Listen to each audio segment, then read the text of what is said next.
नमस्कार, आप देख रहे हैं जीबीएन। मैं हूं ज्योति पांडे। बड़ी खबर इंदौर से एक गंभीर और चिंता पैदा करने वाला मामला सामने आया।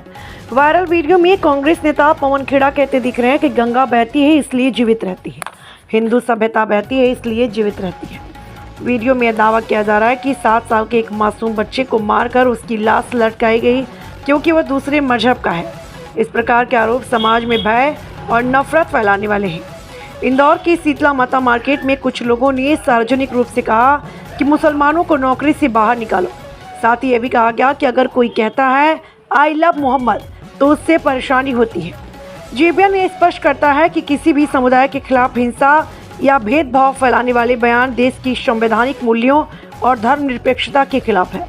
स्थानीय प्रशासन और पुलिस को इस मामले की त्वरित, निष्पक्ष और पारदर्शी जांच करनी चाहिए। दोषियों के खिलाफ कड़ी कार्रवाई और पीड़ितों को उचित कानून तथा सुरक्षा सहायता मिलनी चाहिए।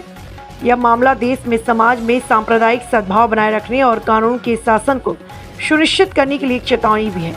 जीबीएन इस मामले की पड़ताल जारी रखेगा और जैसे ही आधिकारिक जानकारी मिलेगी उसे अपने दर्शकों तक अवश्य पहुंचाएगा। GBN editor in chief Masood Javed Qadri के साथ एडिटर रंजीत सिंह की रिपोर्ट। साथियों, ये सवाल बार बार जहन में आता है कि हिंदू धर्म जिसको हम बोलचाल की भाषा में कहते हैं वो क्या है। हिंदू सभ्यता, हिंदू दर्शन, ये धर्म से कहीं विशाल और कहीं गहरे हैं। इनके मूल में, इनकी नींव में है नेति नेति नेति, यह भी नहीं, यह भी नहीं, यह भी नहीं। ये सवाल पूछते हैं लेकिन जवाबों की कैद में नहीं आते, परिभाषाओं की गिरफ्त में नहीं आते। ये चलते रहते हैं, ये संतुष्ट नहीं होते किसी जवाब से, किसी उत्तर से।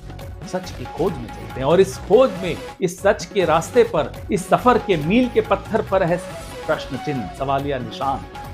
इसीलिए जीवित इनकी प्रेरणा है बहती हुई गंगा।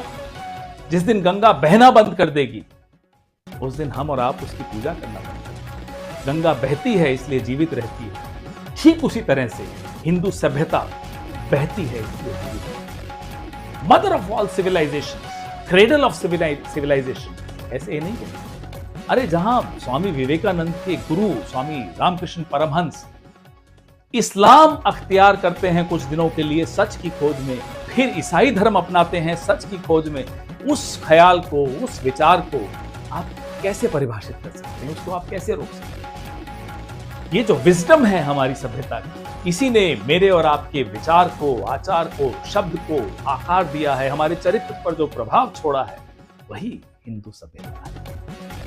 आज उदाहरण याद आता है मीराबाई, जो अपने भगवान से, अपने इष्ट से प्रेम करती थी। उस प्रेम में वो कविताएं लिखती थी, काव्य लिखती थी, विरह के काव्य लिखती थी।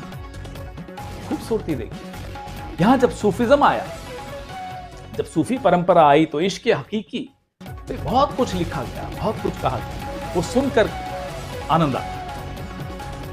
तो इस समृद्धि में अब ऐसे बौने आ गए जिनको एक 7 साल का बच्चा इस विशाल सभ्यता का दुश्मन है। एक 7 साल के बच्चे को मार के उसकी लाश लटका देते हैं क्योंकि वो दूसरे मजहब का है। इस सभ्यता को वो 7 साल का बच्चा क्या नुकसान पहुंचाएगा? आप इंदौर के शीतला माता मार्केट में कहते हैं साहब मुसलमानों को नौकरी से बाहर निकाल दीजिए। अरे हमारी सभ्यता इतनी विशाल है, उसमें आपको ये नौकरी पेशा मुसलमान भी खतरा लगने लगा। कोई कहता है आई लव मोहम्मद तो आपको दिक्कत है, अपने नबी से वो मोहब्बत करता है तो आपको तो उससे मोहब्बत होनी चाहिए। हम सब अपने अपने ईश्वर, अपने अपने भगवान, अपने अपने क्राइस्ट, अपने नबी सब मोहब्बत करते हैं और करनी चाहिए, क्या गलत है? ये बौने अगर उस वक्त होते तो क्या ये क्रेडल ऑफ सिविलाइजेशन बनती? क्या ये मदर ऑफ सिविलाइजेशन कहलाई जाती? इन बौनों के हाथ में मैं अपनी सभ्यता को नहीं छोड़ सकता, इस देश को नहीं छोड़ सकता। हम अपनी जान के दुश्मन को भी अपनी जान कहते हैं। मोहब्बत की इस मिट्टी को हिंदुस्तान कहते हैं। I love Muhammad, I love Mahadev, I love Jesus Christ, I love Nanak Dev, I love India.